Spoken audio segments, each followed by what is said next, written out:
சிவாய நமவென்று சிந்தித்திருப்போர்க்கு அபாயம் ஒரு நாளும் இல்லை.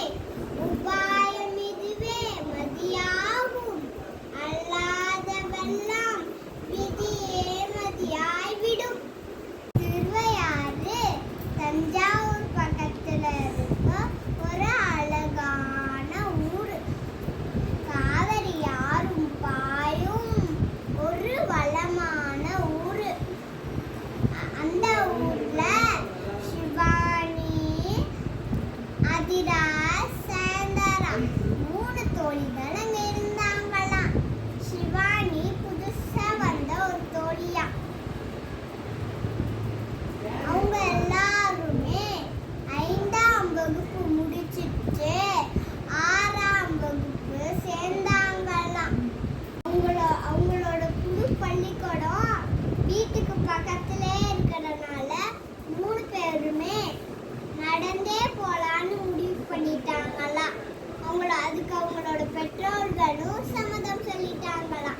முதல் நாள் அவங்களோட புது பள்ளிக்கூடத்துக்கு போகும்போது ஒரு நாய் துரத்துச்சான். அதில் சாயந்தரம் பார்த்துட்டு ரொம்ப பயந்துட்டாங்களாம். ஆனா சிவானி, பயப்படாதீங்க, நம்ம சிவாய நமன்னு சொல்லிக்கிட்டே நடக்கலாம் அப்படின்னு சொன்னாங்களாம்.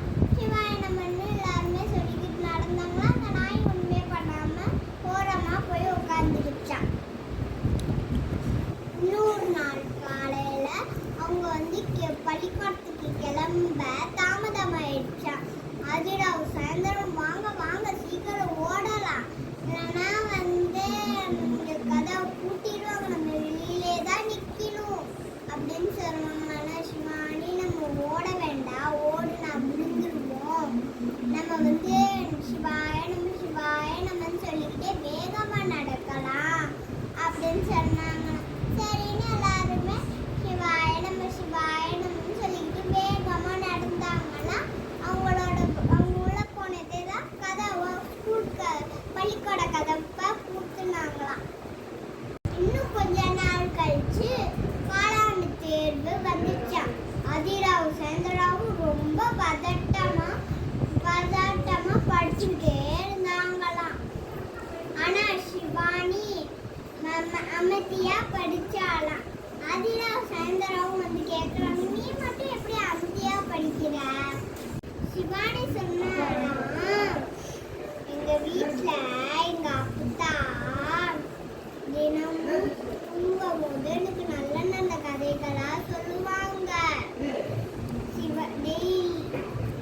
அவங்க தினமும் சிவன் கோயிலுக்கு போயிட்டு சாமி கும்பிட்டு வருவாங்க. அவங்க தான் எனக்கு சொன்னாங்க, சிவாய நம்ம என்று சிந்தித்திருப்போர்க்கு அபாயம் ஒரு நாளும் இல்லைன்னு எனக்கு சொல்லி கொடுத்தாங்க. இந்த உலகத்தே படைச்ச சிவபெருமான நம்ம அவர் நல்ல நண்பனா வச்சுக்கிட்டு அவரே நினைச்சுக்கிட்டு எல்லாமே பண்ணா பெரிய பிள்ளை ஆகும் போது நம்மளுக்கு எந்த கஷ்டம் வந்தாலும் அவர் பார்ப்பாரு. அதனாலதான் நானும் சிவாய நம்ம சொல்லிக்கிட்டே எல்லாமே அமைதியா பண்றேன். ஆதிரா சொன்ன